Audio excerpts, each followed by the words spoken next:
My grandmother, when I was very young, I grew up on a farm and my dad would always, we were about 5 miles away from her house. So I grew up spending a lot of time there while my mom was teaching.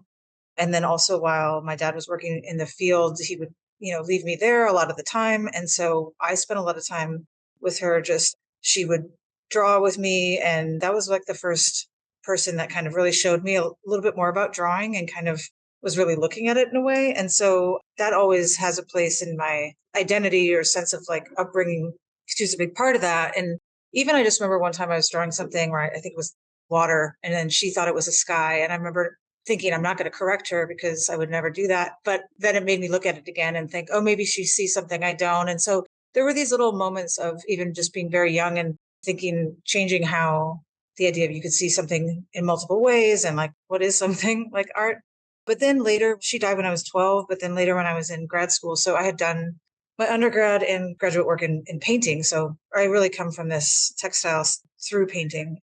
But I did find a piece that she had made, and I'm not exactly sure when, I guess probably the 40s. And so by finding this piece that to me, I was making abstract paintings. And so this abstract textile piece, and it's basically the very simple setup. It's, like a potato sack, and then everything's cut up and it's all fabric that would have been in her life. I mean, she grew up in the Great Depression, and then, you have the Dust Bowl and they're farmers. So like those were not easy years. And so they, after that, I think pretty traumatized, honestly, and never threw anything out. So that was one of the things about growing up is there was always these history of things, and it wasn't, people didn't have money and they weren't things that were expensive, but it was like things that meant something.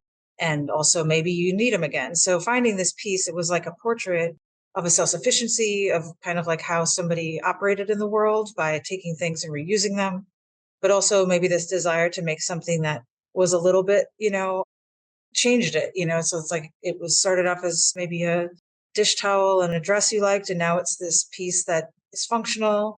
So it's kind of that thinking and also just something beautiful. Yeah. So finding that, it was like this way of connecting to the place where I'm from